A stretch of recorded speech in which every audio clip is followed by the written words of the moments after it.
Good morning. Thank you for joining me today.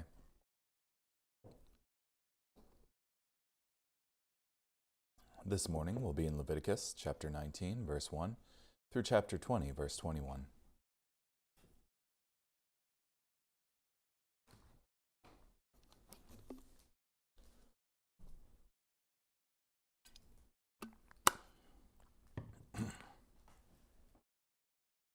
The Lord spoke to Moses, "Speak to the whole congregation of Israelites and tell them, 'You must be holy, because I, the Lord your God, am holy. Each of you must respect his mother and his father, and you must keep my Sabbaths. I am the Lord your God. Do not turn to idols, and you must not make for yourselves gods of cast metal. I am the Lord your God. When you sacrifice a peace offering sacrifice to the Lord, you must sacrifice it so that it is accepted for you. It must be eaten on the day of your sacrifice and on the following day, but what is left over until the third day must be burned up. If, however, it is eaten on the third day, it is spoiled. It will not be accepted. The one who eats it will bear his punishment for iniquity, because he has profaned what is holy to the Lord. That person will be cut off from his people. When you gather in the harvest of your land, you must not completely harvest the corner of your field, and you must not gather up the gleanings of your harvest. You must not pick your vineyard bare, and you must not gather up the fallen grapes of your vineyard. You must leave them for the poor and the foreigner. I am the Lord your God. You must not steal. You must not tell lies, and you must not deal falsely with your fellow citizen. You must not swear falsely in my name, so that you do not profane the name of your God. I am the Lord. You must not oppress your neighbor or commit robbery against him. You must not withhold the wages of the hired laborer overnight until morning. You must not curse a deaf person or put a stumbling block in front of a blind person. You must fear your God. I am the Lord. You must not deal unjustly in judgment. You must neither show partiality to the poor, nor honor the rich. You must judge your fellow citizen fairly. You must not go about as a slanderer among your people. You must not stand idly by when your neighbor's life is at stake. I am the Lord. You must not hate your brother in your heart. You must surely reprove your fellow citizen, so that you do not incur sin on account of him. You must not take vengeance or bear a grudge against the children of your people, but you must love your neighbor as yourself. I am the Lord. You must keep my statutes. You must not allow two different kinds of your animals to breed. You must not sow your field with two different kinds of seed, and you must not wear a garment made of two different kinds of fabric.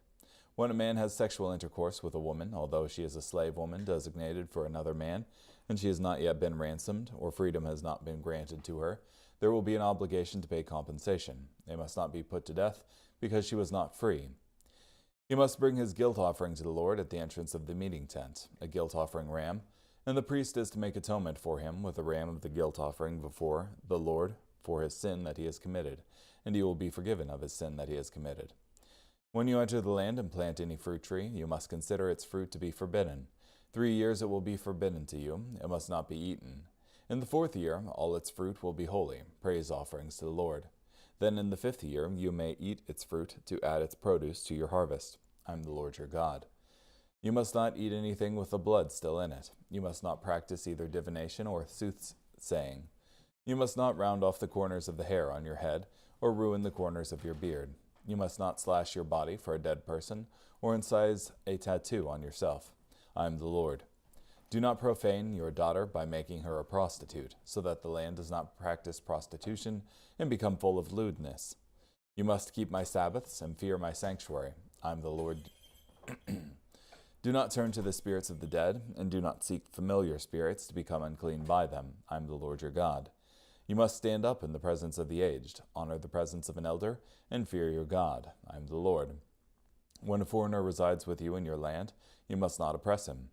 The foreigner who resides with you must be to you like a native citizen among you, so you must love him as yourself, because you were foreigners in the land of Egypt. I am the Lord your God. You must not do injustice in the regulation of measures, whether of length, weight, or volume. You must have honest balances, honest weights, an honest ephah, and an honest hin. I am the Lord your God, who brought you up from the land of Egypt. You must be sure to obey all my statutes and regulations. I am the Lord. The Lord spoke to Moses, "You are to say to the Israelites, any man from the Israelites or from the foreigners who resides in Israel, Who gives any of his children to Molech must be put to death. The people of the land must pelt him with stones.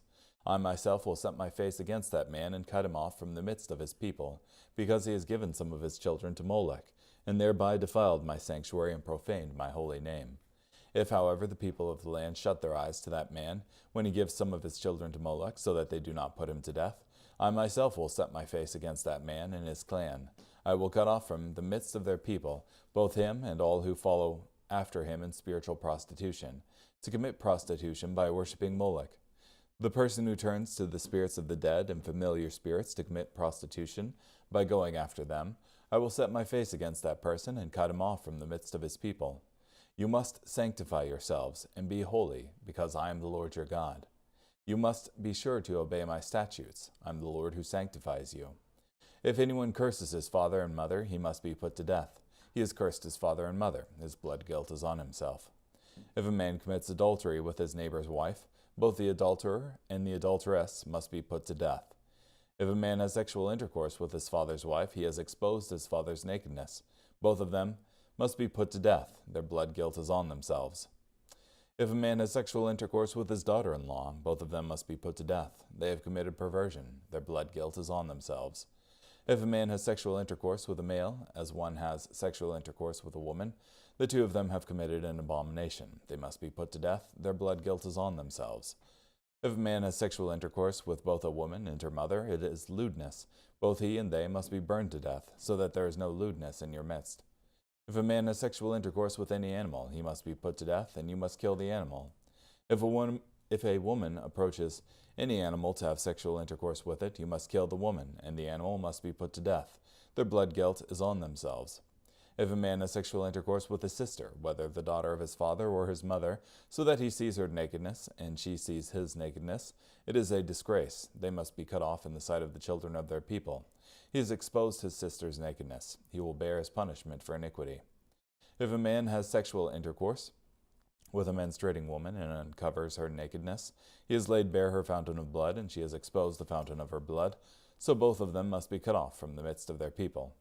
You must not expose the nakedness of your mother's sister and your father's sister, for such a person has laid bare his own close relative. They must bear their punishment for iniquity. If a man has sexual intercourse with his aunt, he has exposed his uncle's nakedness. They must bear responsibility for their sin. They will die childless. If a man has sexual intercourse with his brother's wife, it is indecency. He has exposed his brother's nakedness. They will be childless. Oh. So, lots of laws and commandments this morning.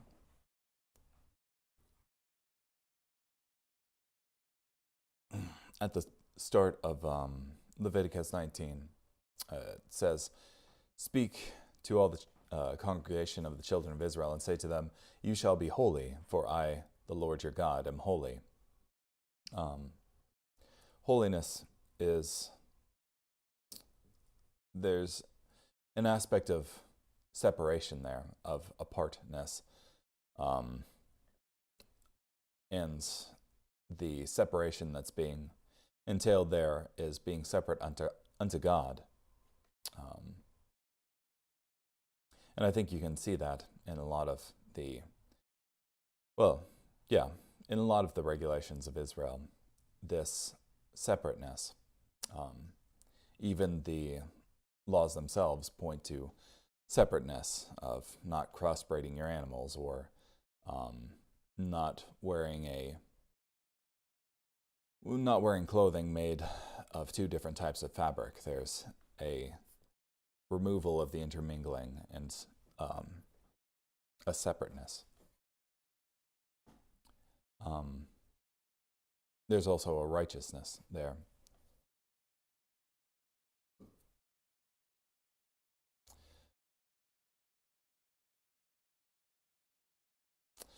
Be holy, for I, the Lord your God, am holy. God is separate from man and from all creation, yet because humans are made in the image of God, they can follow in his steps and also be holy. In this context, Israel was to be different, separate from the nations and the people around them.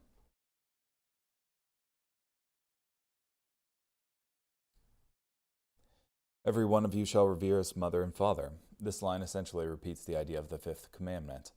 Honor for parents is an essential building block for the stability and health of all society. If the younger generations are constantly at war with older generations, the foundations of society will be destroyed.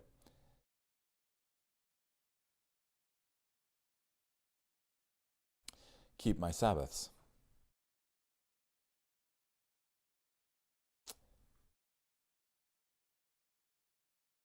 Here, reverence for parents is linked to reverence for the Lord. Submitting to parental authority is a step to submitting to divine authority.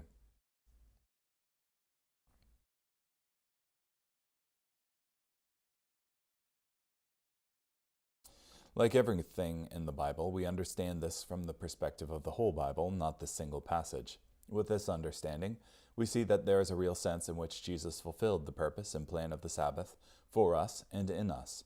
He is our rest. When we remember his finished work, we keep God's Sabbaths. We remember the rest. Therefore, the whole of Scripture makes it clear that under the new covenant, no one is under obligation to observe a Sabbath day. Galatians 4:10 tells us that Christians are not bound to observe days and months and seasons and years. The rest we enter into as Christians is something to experience every day, not just one day a week. The rest of knowing we don't have to work to save ourselves, but our salvation is accomplished in Jesus. Yet we dare not ignore the importance of a day of rest. God has built us so that we need one. 6 days of work and 1 day of rest is good for us spiritually, mentally, and physically. Like an automobile that needs regular maintenance, we need regular rest, or we will not wear well. Some people are like high-mileage automobiles that haven't been maintained well, and it shows.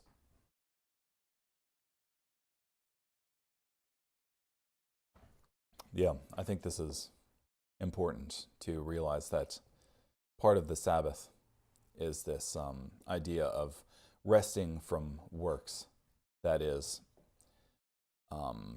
resting from this idea of establishing a righteousness other than God's, that is, relying on a righteousness of our own to get us right with God. Yeah. And being fully identified with his rest and not our own. Not our own works.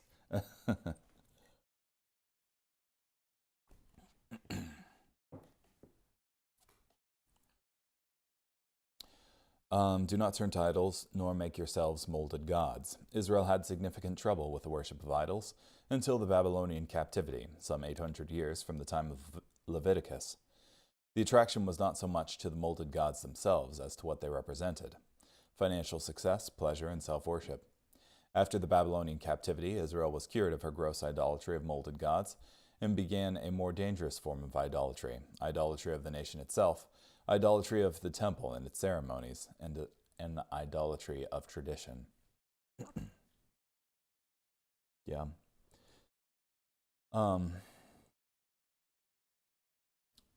Yeah, I think people often turn to idols in the past, and even presently, in places like Japan, where you can get little amulets that represent financial success, or safety in traveling, or safety in childbirth, or things of that nature. It's a way of manipulating reality to bend to one's own whims.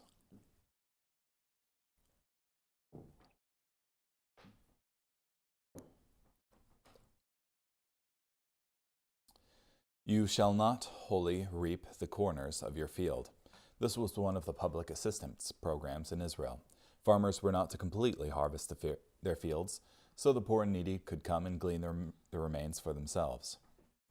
This shows God cares for the poor and wants them to have opportunities.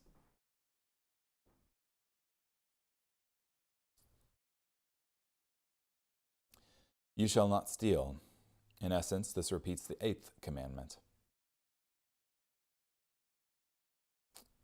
This command is another important foundation for human society, establishing the right to personal property. God has clearly entrusted certain possessions to certain individuals, and other people or governments are not permitted to take the property without proper legal process.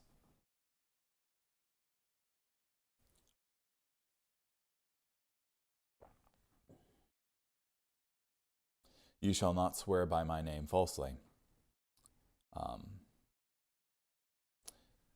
This is an aspect of what is forbidden under the third commandment, against taking God's name in vain. Again, in context, it probably has the idea of swearing oaths to deceive others and taking money from them. Oh, I swear I'll give it back to you, type thing. Don't cheat your neighbor. The wages of him who is hired shall not remain with you. God commands the prompt payment of those who are hired. When people are hired and not paid, it is not only a sin against those hired, it is also a sin against God.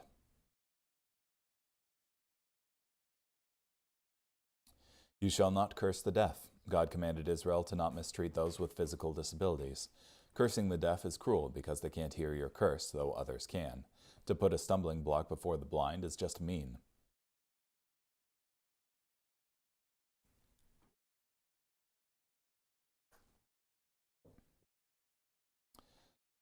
This law sought to command and build basic kindness among the people of Israel. An accurate and revealing measure of our humanity is how we treat the weak and unfortunate. This law also sought to correct bad theology. It was common then, and still now, for people to think that if someone had a physical disability, such as being deaf or blind, then that person was specifically cursed by God. They thought it had to do with some special or specific sin from that person or their ancestors. They thought if God had so cursed them, then they could also curse them. With this command, God corrected that bad thinking. Yeah. And you could see that thinking prevalent in the time of the disciples, where they asked about a man born blind, if he sinned or if it was his parents who sinned. And Jesus said neither, but it was for the power of God to be revealed type thing in his healing. And also you have the whole book of Job, which, though Job, despite being a righteous man, undergoes all of this physical calamity. And the reader knows, based on the start of the book, based on this divine counsel that's happening, where you have Satan entering into the presence of God and saying essentially that Job just serves God because life is good. But if life is bad, then Job won't serve you. And so the Lord allows Job to be tested in this.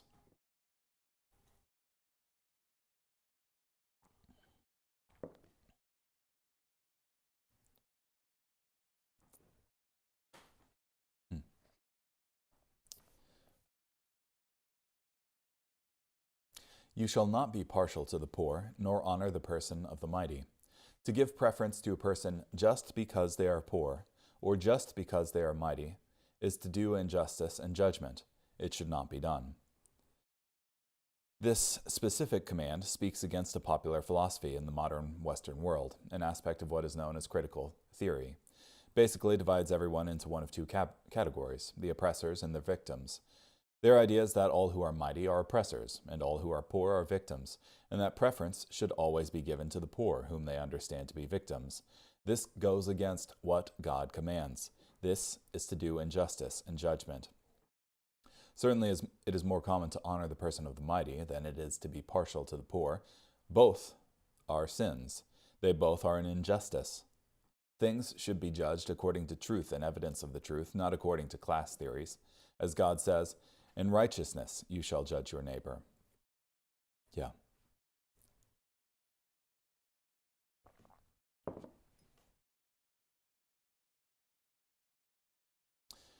Yeah, it's not good to deny a rich person justice simply because he's rich, or to deny a poor person justice just because he's poor.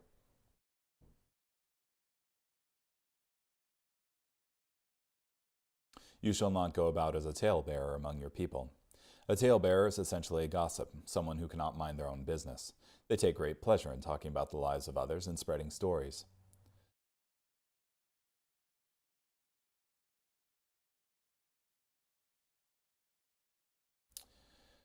Adam Clarke describes the talebearer, the person who travels about dealing in scandal and calumny, getting the secrets of every person and family, and retailing them wherever he goes. A more despicable character exists not. Such a person Such a person is a pest to society and should be exiled from the habitations of men.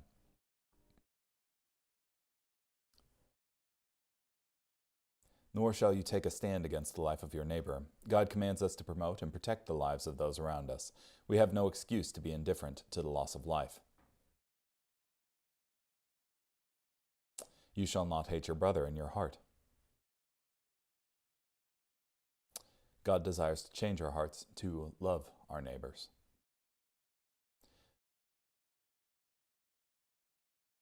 You shall surely rebuke your neighbor and not bear sin because of him. Love will rebuke another when it is necessary. We all have blind spots where we think everything is fine, but it is evident to others that we need to be corrected. You shall not take vengeance, nor bear any grudge. This is very difficult for many people. It is easy to cherish a grudge against another, especially when it is deserved, but too much damage is done to the one holding the grudge. You shall love your neighbor as yourself. Some are surprised to see this generous command in what they believe to be the harsh Old Testament, but even the Old Covenant clearly commands us to love others. Unfortunately, many ancient Jews had a narrow definition of who their neighbor was, and only considered their friends and countrymen their neighbors. Jesus commanded us to love your enemies, and showed our neighbor was the one in need, even if they might be regarded as a traditional enemy.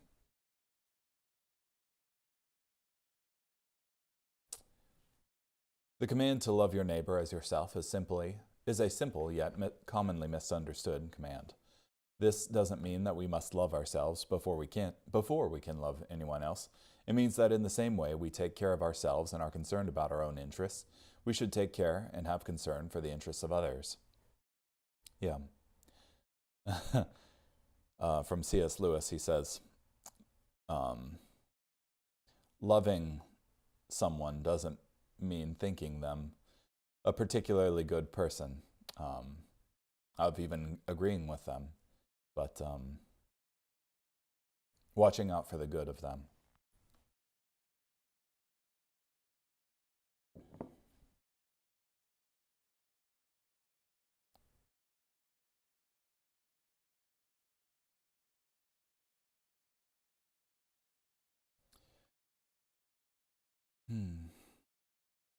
Whoever lies carnally with a woman who is betrothed to a man is a concubine. This deals with a woman who was a concubine in the sense she was a slave girl who was eligible to be married.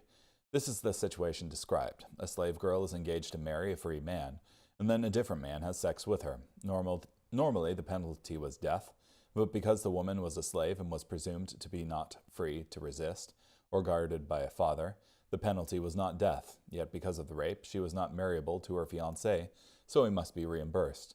Then the moral guilt would be settled by sacrifice, and presumably the man who had sex with her would be obliged to marry her.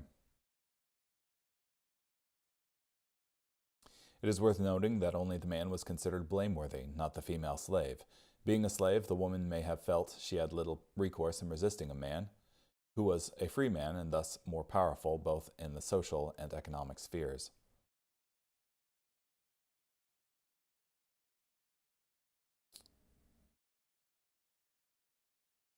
You shall not shave around the sides of your head, nor shall you disfigure the edges of your beard. To do this was to imitate pagan customs of that day.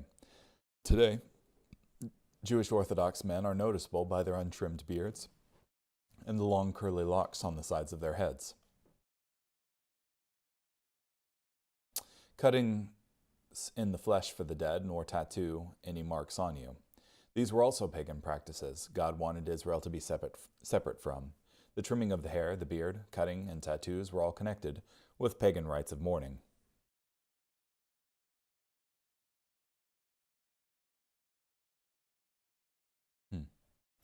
The tattoo indicated that one was a slave to a particular deity.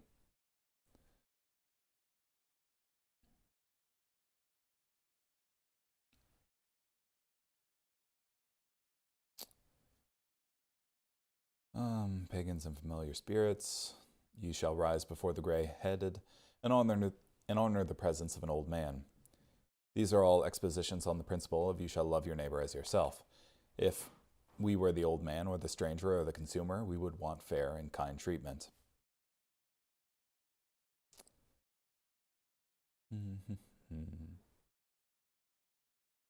Oh boy, worshipping Molech.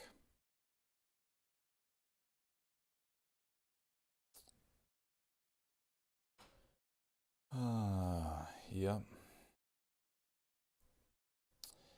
In the case of child sacrifice to Moloch, God commanded that the execution be carried out by stoning, performed by the community. This was to show that this was, in a powerful way, a sin against the community and would be punished by the community.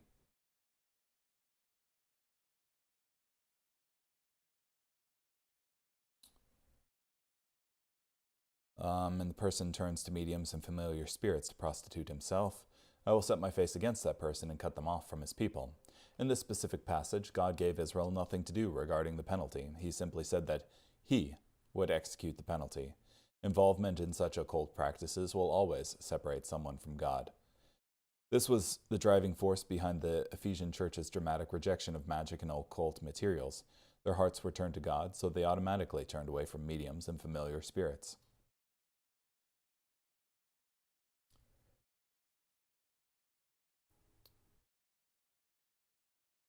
Everyone who curses his father or his mother. Virtually all commentators agreed this is not the outburst of a small child, or even an adolescent against their parents, but the settled heart of an adult child against their parent.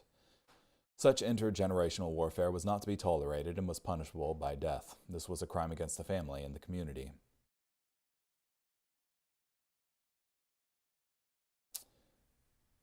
Curse his father or his mother. This wasn't merely saying something bad about or to one's parents. It was likely the calling down of a death curse on them.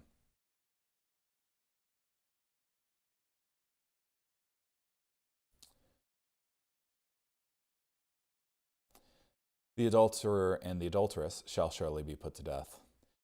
As a practical matter, this death penalty was rarely carried out, as was the case in most of the situations in chapter 20, where capital punishment was commanded. This is because any capital crime required 2 or 3 witnesses, and the witnesses had to be so certain of what they saw that they were willing to cast the first stone, that is, to initiate the execution. So particularly in a case of adultery, there would rarely be 2 eyewitnesses willing to initiate the execution, and so the death penalty would not be carried out.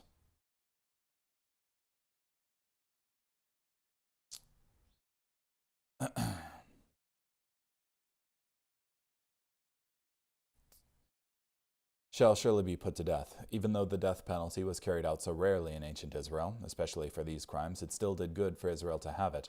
This penalty in the law of Israel clearly communicated an ideal that Israel was to reach for. It made people regard their sin much more seriously. In ancient Israel, this was the strongest way to simply say, adultery is wrong, cursing your parents is wrong, incest is wrong. Even if those who commit these sins escape the penalty, God regarded it as wrong, and the community of Israel regarded it as wrong.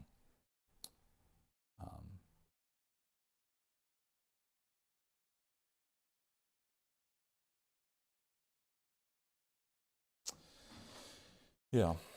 Also, it was possible for people to be redeemed from certain death penalties. I want to say that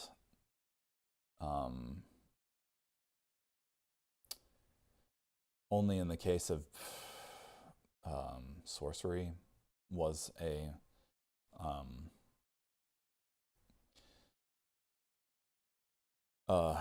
redemptive price, ransom, not accepted.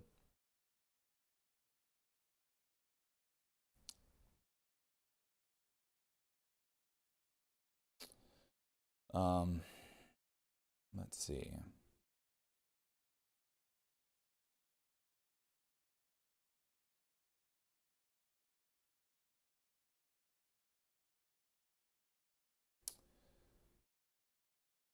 If a man marries a woman and her mother, it is wickedness, they shall be burned with fire. The death penalty was also commanded for this sin in ancient Israel, but Adam Clarke believed the phrase, shall be burned with fire, did not refer to execution. It is very likely that the crime mentioned in this verse was not punished by burning alive, but by some kind of branding, by which they were ever after rendered infamous.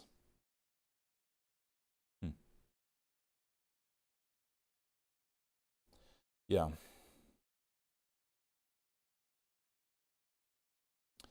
lots of making it clear that these sins were not permitted in ancient Israel. Anywho, thank you so much for joining me today. Hope you have a good day.